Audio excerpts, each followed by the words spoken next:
Olá, eu sou o professor José Ribeiro Neto. Nós vamos continuar nossa aula do grego bíblico e nessa aula nós vamos falar da alfabetização. Então você vai aprender quais são os sons do alfabeto grego e também algumas regras especiais de pronunciar o alfabeto quando aparecem as letras junto com outras letras. O primeiro importante passo para você aprender a ler, pronunciar e traduzir o grego, você vai decorar o alfabeto, né? Então tenta lá na sua casa você ir repetindo o alfabeto. Então alfa, beta, gama, delta, epsilon, zeta, eta, zeta, iota, kappa, lambda, mi, ni, xi, ômicron, pi, rho, sigma, tal, y, phi, ri, psi, ômega. Você vai repetindo, né, várias vezes. Tem aí o nome das letras. Fala mais devagar. Alfa, beta, gama, delta, epsilon, zeta, eta, theta, iota, kappa, lambda, mu, nu, xi, ômicron, pi, rho, sigma, tau, y, phi, ri, psi, ômega. Então tente em casa. Você vai também fazer alguns exercícios de escrita, tá? Depois nós vamos ver aí como você vai escrever o alfabeto. Para você tentar decorar mesmo o alfabeto. É preciso decorar o alfabeto. Nós temos os vários alfabetos gregos. Na aula passada nós falamos sobre os alfabetos gregos, o desenvolvimento da língua grega. E aqui para você ver como esse desenvolvimento se deu nos vários tipos de alfabeto grego que foram se desenvolvendo. Temos aqui também o link para você acessar lá na Wikipedia essa tabela, tá? Nas diferentes cidades gregas haviam diferentes alfabetos. Você vai perceber que algumas letras não existiam em certas cidades e depois elas foram se desenvolvendo. Acaba que o alfabeto grego que temos hoje no grego moderno, por exemplo, que também é alfabeto grego antigo, ele foi se desenvolvendo a partir desses vários alfabetos gregos que existiam na antiguidade. Um outro ponto que nós destacamos lá na aula passada, e aqui fica mais claro por esse gráfico do Wallace. Então, o Wallace escreveu lá Gramática Grega, uma introdução à sintaxe, publicado pela Editora Batista Regular aqui em português.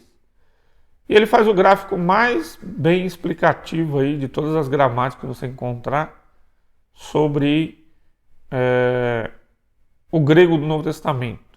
Então, o que seria o grego do Novo Testamento? É esse triângulo que está no meio, com essas várias influências desses círculos que estão ao redor.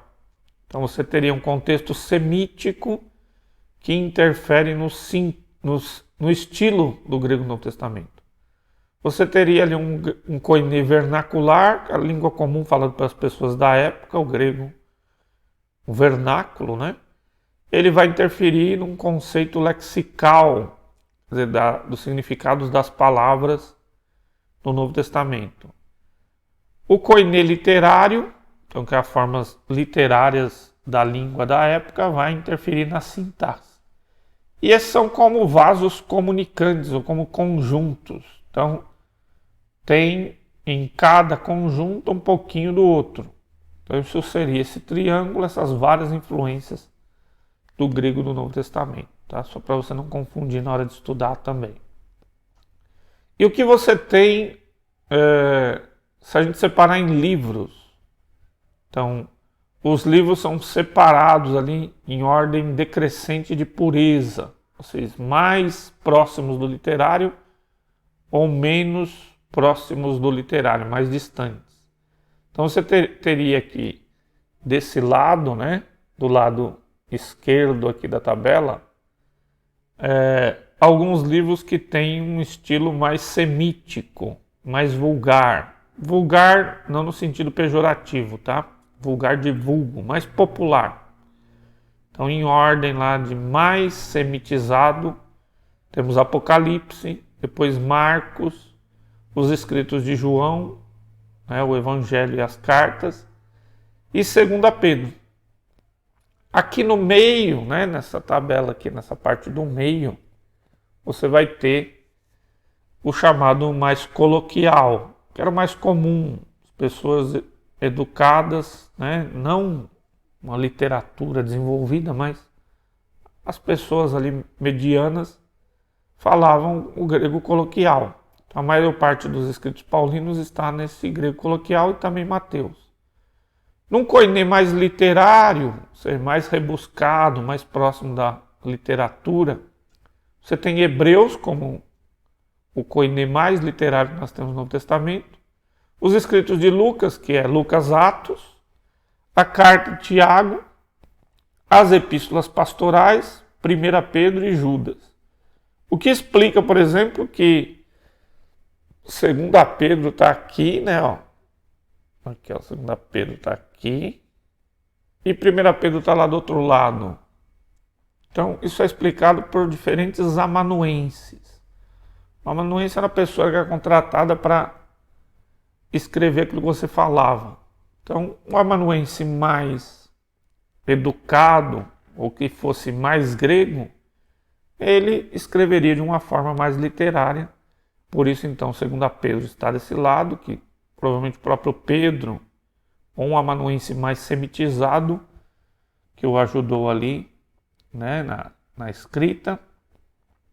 E 1 Pedro teria ali, dito lá em 1 Pedro, que a carta vem por meio de Silvano. Silvano possivelmente é Silas, alguém que era um grego mais educado, então esse koiné escrito nessa epístola está mais polido, mais próximo do literário. Tá?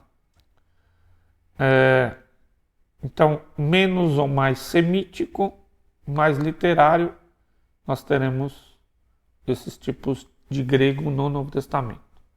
Aqui nós temos o alfabeto inteiro na escrita que você encontra lá no computador. Você pôr lá no seu computador o alfabeto grego, para pôr o alfabeto desse jeito aqui, você tem lá a configuração de adicionar uma língua no teclado, né? Um mapa de teclado. Você escolhendo um mapa de teclado grego, quando você apertar as teclas, vai aparecer as letras. Então, tínhamos visto lá anteriormente alfa, beta, gama, delta, epsilon, zeta, eta, theta, iota, kappa, lambda, mi, ni, xi, ômicron, pi, rho, sigma, tau, y, phi, ri, psi e ômega. Essa parte de cima aqui, ó, seriam as letras maiúsculas. E essa parte de baixo aqui são as letras minúsculas. Tá? Minúsculo é como geralmente estão impressos os Novos Testamentos em grego. E os títulos dos livros vão estar daquela forma ali em cima, maiúscula. Então, é a escrita impressa, tá? Uma pessoa, um grego hoje, não vai escrever exatamente assim, porque ele tem a letra dele mais cursiva. Essa é a forma impressa. Como seria uma letra cursiva, uma escrita à mão? E é essa que você deve tentar transcrever aí no seu caderno. Tá? Você pode mandar o alfabeto escrito aí numa folha de caderno. Escaneia, né? E depois você manda para a gente. O que você tem? Uma letra como você escreveria à mão mesmo esse alfabeto. Então, lá em cima o maiúsculo e aqui embaixo a forma do minúsculo. Então, pega lá uma linha de caderno e tenta escrever várias vezes essa escrita à mão. Assim é escrito o alfabeto grego aí no seu caderno. Você vai treinando a escrita. Aqui aquela imagem está no início, tá? Só para lembrar de uma forma maior o alfabeto grego, que você pode então depois pegar lá naquela imagem. Só toma cuidado que aqui, né, aqui é fi, não vai pronunciar pi, tá? E lá o que tá xi, a gente fala ri. Não tem esse som na língua portuguesa. Então nós escrevemos xi para representar esse som de ri.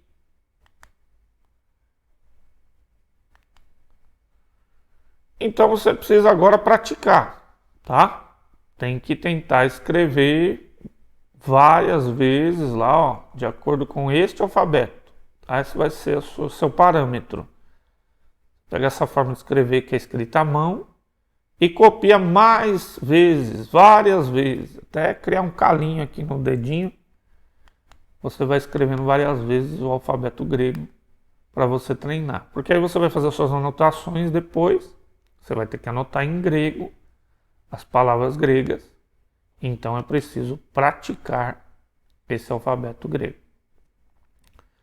Aqui nós temos como que nós pronunciamos as letras gregas, né, o alfabeto separadamente. Então tem a forma maiúscula, a forma minúscula, o nome da letra, como se translitera. Transliteração não é tradução. Transliteração é quando você transforma as letras de uma língua com as letras de outra língua. Quando você tenta transcrever com o seu alfabeto um outro alfabeto. Isso se chama transliteração. Então, tá lá, translite, significa transliteração. É a tentativa de, usando o alfabeto latino moderno, você transcrever as letras gregas. Isso é transliteração. E depois você tem uma tabela com o som da letra. O som não necessariamente vai seguir a transliteração. O som é como se pronuncia. Então, você tem lá o alfa, translitera-se com A, e o som também é A. Você tem o beta, você translitera B, e o som também é B. O gama já é diferente, ó. Não parece com o nosso G em maiúsculo, né? O minúsculo também parece um Y. O nome da letra é gama. Se translitera como G. Mas cuidado, o som não é igual ao nosso G. O gama vai ser G, G, Gi, Go, Gu. Não tem o som de J, né? O G, Gi no grego. Então o gama não vai pronunciar como G, Gi. Sim, G, Gi, tá? Então o gama tem G, G, Gi, Go, Gu. Aqui dá para você já ver a diferença entre transliteração e som. Você vai transliterar o gama como G, mas quando pronunciar, vai falar G, G, Gi, Go, Gu, e não G, Gi. O delta, essa letra conhecida, que parece um triângulo maiúsculo, e o minúsculo ali parece um anzolzinho, né? A translitera D também tem o som de D. O epsilon, que é igual ao nosso E, né? O E, tanto minúsculo quanto maiúsculo, chama epsilon, translitera-se como E, também tem som de E. Os zeta, os deta, há uma briga se a pronúncia antiga era zeta ou se era sdeta. Na pronúncia que a gente chama aqui, nós estamos usando a pronúncia que a maioria dos cursos de teologia e da pronúncia clássica antiga nas universidades era chamada pronúncia erasmiana.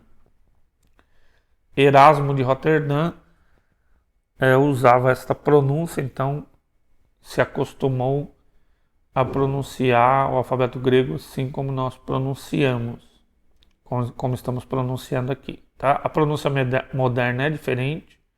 Existe uma pronúncia restaurada que também é um pouco diferente. A que nós estamos usando aqui é a pronúncia erasmiana. Então, a gente fala zeta, tá? Se translitera com Z, mas ele tem som de Z, Z, Z, zeta. Esse que parece um H aqui, ó, não é H, tá? Ele tem som de E. Então, eta ou eta também tem uma briga aí na pronúncia, será eta, aberto, ou se é e, fechado. Na pronúncia erasmiana costuma se pronunciar e, eta. Estamos transliterando como um E com um chapéuzinho ali, com um acento circunflexo, mas com o som de E, fechado. O theta, nós não temos o som na língua portuguesa. Você tem que pôr a língua entre os dentes e soprar. Theta. É como think em inglês. Think. Esse TH é a transliteração. O som nós não temos em português, é theta. Iota, transliterar I tem som de I. O kappa, a mesma forma que translitera também é o som. O lambda, tem que tomar cuidado porque às vezes nós pronunciamos o L como U. No grego é le. Então, lambda, mesmo que estiver no meio ou no fim, tem esse som de lá, a língua acima do dente ali, lá. O mi, o nome da letra é mi, tem som de M, tá? No maiúsculo parece um M, no minúsculo ele parece um Uzinho, cuidado para não confundir, tá? E também vai ter esse som M. Não vai ser igual ao nosso português que é anasalado, no final das palavras, m. Então o mi tem som de m. Aí continua o alfabeto, nu, mesma coisa, não vai anasalar a vogal, você vai pronunciar né. Nu é o nome da letra, o som é né. Abaixo do nu tem o xi, tá? Então tem essa forma um pouquinho diferente ali, é uma letra que não tem português, né? Não tem uma correspondência, mas o som a gente tem, é de táxi. Então vai transliterar KS e o som é XI. O Ômicron, você vai pronunciar O. Também a briga que alguns vão pronunciar O. Tá? Mas é o Ômicron. Depois nós temos o Pi, tá? O som de P. Talvez na antiguidade se falava Pi, mas aí hoje se fala Pi. É uma letra conhecida lá na matemática. Esse que parece um P, cuidado, ele é um Rho, tá? Tem som de R, não tem som de Rá. O sigma é usado também na matemática. Você tem a forma dele minúscula e maiúscula. Cuidado que não tem som de Z, tá? Então não diga eclesia, eclesia. Só fala eclésia, né? Eclesia. Então tem som de S e não de Z. O tal é parecido aí com o nosso T, pois o Fi é o som de F. O Ri é transliterado CH, mas tem o som do R bem forte. No hebraico seria o Het. No espanhol seria o J de hijo, mulher. Esse som de R bem forte. Psi, a letra conhecida também, o símbolo da psicologia, psi, som de PS. E o ômega, alguns vão falar ômega. Na pronúncia erasmiana a gente fala fechado, ômega. Então esse é o alfabeto grego, pronunciado as letras separadamente, tá? Quando elas estão unidas, elas têm algumas outras regras de pronúncia. Se ficou alguma dúvida, uma pergunta aí, você pode comentar no espaço da aula e nós vamos responder para você. Na próxima aula nós vamos falar da escrita e da pronúncia do alfabeto grego. Muito obrigado por ter assistido essa aula Espero que você se aprofunde aí nos conhecimentos do grego no Novo Testamento. Até mais.